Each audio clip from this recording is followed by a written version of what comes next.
Hi guys, it's Andy here today, the BPD Warrior, and I wanted to talk about radical acceptance. We haven't had the best week this week because yesterday was hard because we found out a relative has cancer, an aggressive form of cancer, and that's been really hard. Of course, it always is. We're still waiting for more information. But I was talking to one of my relatives, and I asked how they were, and they were like, I'm upset, and I'm angry, and just anxiety and everything like that. And they said, what's wrong with me? And I said, nothing.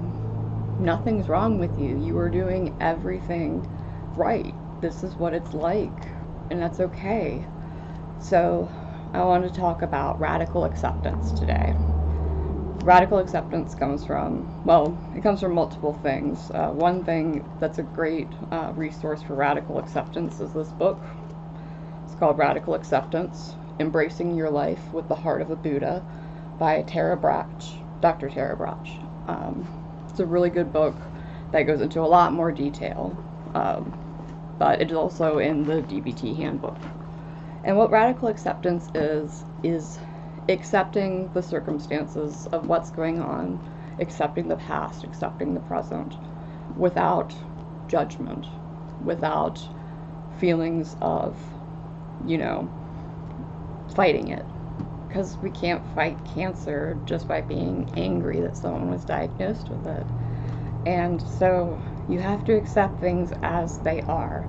The facts are the facts. And it doesn't matter whether we're angry about the facts or we're upset about the facts, they're still the facts. So I wanted to read a part of the DBT manual that talks about radical acceptance and accepting reality. 1. Rejecting reality does not change reality. 2. Changing reality requires first accepting reality. 3. Pain can't be avoided. It's nature's way of signaling that something is wrong. 4. Rejecting reality turns pain into suffering. 5. Refusing to accept reality can keep you stuck in unhappiness, bitterness, anger, sadness, shame, and other painful emotions. 6. Acceptance may lead to sadness, but deep calmness usually follows. 7. The path out of hell is through misery. By refusing to accept the misery that is part of climbing out of hell, you fall back into hell. So radical acceptance is not approval. It's not being happy with the circumstances. It's not saying that you're not angry with the circumstances, that they're not painful. You're not saying that they're not painful. You're not approving of the circumstances. You don't want the circumstances. You're not making light of the circumstances. Whatever it is, it doesn't have to be a terminal illness. It could just be something as simple as a breakup, or not that breakups are simple, or just getting an order you didn't want came wrong. That doesn't change the fact that the order is wrong, but instead of being mad that the order is wrong, you have to accept the order is wrong to be able to go forward from that, which, depending on the circumstances, could be returning it or whatever. Obviously, we can't return cancer, but it's important to be able to understand radical acceptance. And radical acceptance is hard. It's really hard. I mean, that's why it's a DBT skill. It's obviously something a lot of people with BPD deal with. And I know I'm not always great about it.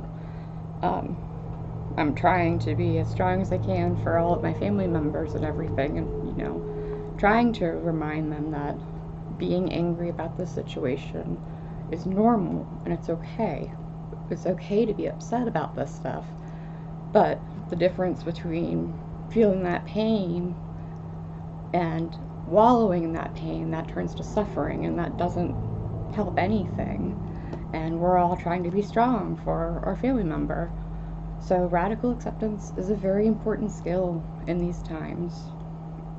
And as I said, it doesn't have to be something nearly as big as a terminal illness, but at least it being just the tiniest thing, like I said, getting an order wrong, that might make you mad. I remember when I was in DBT, one of the first times I was able to practice radical acceptance, I was waiting for, I didn't have any insurance, and I was waiting for a prescription at the local hospital that covers you if you don't have insurance. They cover your medications and all of that.